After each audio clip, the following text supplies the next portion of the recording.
It's been 5 long years, but the wait for MechWarrior fans is nearly over.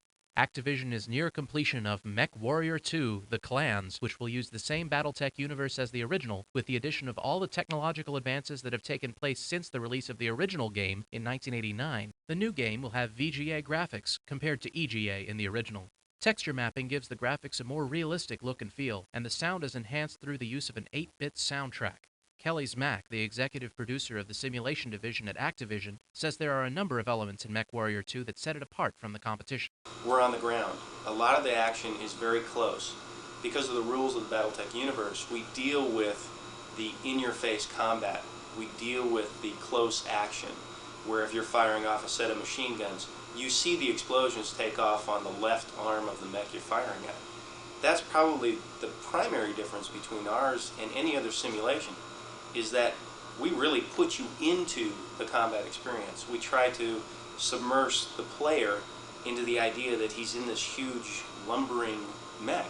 Simulation fans who like their games without a lot of unnecessary distractions will be pleased to know that MechWarrior 2 will be focused strictly on gameplay. According to Zmack, one of the design team's goals was to eliminate any sort of storyline. What we instead did was enter the career mode that allowed the player to enter a military career, and more or less chance and circumstance and his own personal ability is what takes him from one scenario to the other. That will allow for a wide open area of gameplay for the player and allow the player to play it over and over again without experiencing the exact same scenarios. The end result is a game that Zmack feels will please MechWarrior fans while drawing in a new group of players who enjoy simulations. At that time, I took the concept, immersed myself in the world. I was familiar with the Battletech board game, but wasn't really familiar with all of the new materials that were available through the Fossil universe. Submerged myself into it and came up with a concept that I felt would appeal to the target audience that we were trying to focus in on, the Falcon 3.0 buyer, the F-15 Strike Eagle buyer, the ones that were fascinated with physics and dynamics, yet also fascinated with the combat aspect.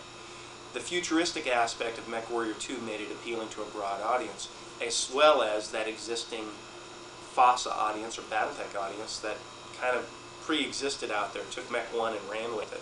Using the familiar FASA universe did make a difference in the design of MechWarrior 2. Zmack says that while his superiors at Activision gave his design team a lot of leeway in the creative process, they knew that Battletech fans wouldn't want a lot of changes. For those that are really into the universe, they'll probably drool over the idea of the mech plant. This allows them to take a set of geometry, a mech, build it from the ground up with their own engines, their own heat sinks, their own armor ratings, their own internal structures, their own weapon configurations. They can completely customize it. They'll also be able to dump that out to an ASCII file and use it with the board game. Each of the mechs will consist of 450 to 500 polygons per figure. The texture mapping process is the same that was used in Strike Commander. Zmack feels MechWarrior 2 will have a distinctive look that should be very pleasing to game players. What we've tried to do is not use the texture maps just for fluff and stuff, but to use the texture maps to enhance gameplay and the visual representation of the product, thereby increasing the suspension of disbelief.